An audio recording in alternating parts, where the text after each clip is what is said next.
और बड़ी खबर हम आपको बता देते हैं। ईरान के साथ जारी जंग के बीच अमेरिका ने एक बड़ा दांव खेला है। अमेरिकी विदेश मंत्रालय ने मध्य पूर्व के सहयोगी देशों के साथ करीब 9 अरब डॉलर के हथियारों की तत्काल सप्लाई को मंजूरी दे दी है। तत्काल सप्लाई को। इन रक्षा सौदों में संसदीय समीक्षा की प्रक्रिया को दरकिनार कर दिया गया है। मिडिल ईस्ट में जारी तनाव को इसकी बड़ी वजह माना जा रहा है। इसमें डिफेंस सिस्टम्स भी हैं, इसमें मिसाइल भी है और भी कई सैन्य उपकरण हैं। यूएई, कतर, ओमान, इनको ये जल्द से जल्द पहुंचाया जाएगा और संसदीय समीक्षा के बिना हथियारों की इस डील को फाइनल किया गया है। अब लोग तो ये भी कयास लगाए जा रहे हैं कि अभी जिस तरह के हालात हैं, तनाव बना हुआ है, मिडिल ईस्ट में ये हथियार पहुंचाए जा रहे हैं, हो सकता है कोई बड़ा कदम ट्रंप के मन में चल रहा हो। ट्रंप अभी हाल ही में कह भी चुके हैं, उनके बयानों से ऐसा लगता भी है, जहां पर वो कहते हैं स्टॉर्म इज कमिंग, जहां पर वो कहते हैं कि no more good guy. Ashraf Wani हमारे सहयोगी हमारे साथ जुड़े हुए हैं। अशरफ, एक तो 9 अरब डॉलर के हथियारों की तुरंत सप्लाई कतर, यूएई, ओमान, और दूसरी तरफ ये तनाव जो बढ़ता हुआ दिख रहा है, ये क्या इशारे कर रहा है? ये कहीं न कहीं जो दबाव अमेरिकी राष्ट्रपति डोनाल्ड ट्रंप पर है, उसका असर दिखा रहा है, क्योंकि अमेरिका के लिए मजबूरी है इस युद्ध से निकलना। 2 महीने से आगे इस युद्ध को वो जारी नहीं रख सकते और अभी तक जो 39 दिन का युद्ध हुआ है, उसमें अमेरिका और इज़राइल का एक भी लक्ष्य जो है वो पूरा नहीं हुआ।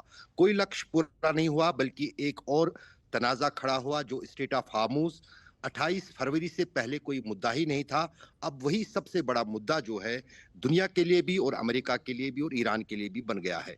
हम्म। लेकिन इस बीच जो आपने बात की कि जो हथियारों का तत्काल जो सप्लाई और जो डील है, उसको जो मंजूरी दी है अमेरिका ने, वो अमेरिका की मजबूरी है, क्योंकि अमेरिका जो मिडिल ईस्ट पर अपनी तोती बुलवाता था, हर एक काम या हर एक सरकार या वहाँ का जो शासन है, उनके इशारों पर चल रहा था। लेकिन इस युद्ध के दौरान कहीं न कहीं वो जो एक भरोसा खाड़ी के देशों को था, ख़ासतौर से अगर हम कुवैत की बात करें, बहरीन की बात करें, उनको जो भरोसा था, या उसमें कतर भी किसी हद तक शामिल है, वो भरोसा उनको कहीं पर भी नज़र नहीं आया, क्योंकि अमेरिका वहाँ पर अपने बेसिस की रक्षा में ही असक्षम रहा। उनके बेसिस को बहुत भारी नुकसान हुआ है, भले ही अमेरिका माने या न माने, लेकिन ये एक हकीकत है कि जितने भी खाड़ी के देशों में अलग-अलग राडार स्टेशंस थे, अलग-अलग बेसिस थे, उनको बहुत भारी नुकसान हुआ, जानी भी और माली भी। और उस बीच कहीं न कहीं अगर अमेरिका अपना हम्म। अस्तित्व दोबारा खाड़ी के देशों में रखना चाहता है, जो कि एक चैलेंज उसको रशिया की तरफ से भी मिल रहा है, चाइना की तरफ से मिल रहा है, उसके लिए ये मजबूरी है कि वो हथियारों से इन देशों को लैस करे। लेकिन अगर अंदर की बात माने, इन देशों को अब नहीं कहीं न अशरफ, इस कहीं पर और बता ये दीजिए। अब ट्रंप ये कह रहे हैं कि या तो डील होगी या फिर तबाही होगी। वो तो कह रहे हैं या तो डील होगी तबाही होगी, क्योंकि जो प्रस्ताव आया इस्लामाबाद की तरफ से, अमेरिका डायरेक्ट तो दिया नहीं, उसमें तो परमाणु का जिक्र ही नहीं है और ये अस्वीकार है ट्रंप को।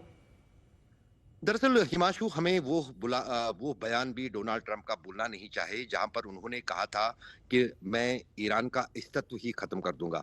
लेकिन फिर 8 घंटे के बाद अमेरिकी राष्ट्रपति डोनाल्ड ट्रंप एक ऐसा प्रस्ताव लेके आते हैं, वो सीज फायर की घोषणा करते हैं।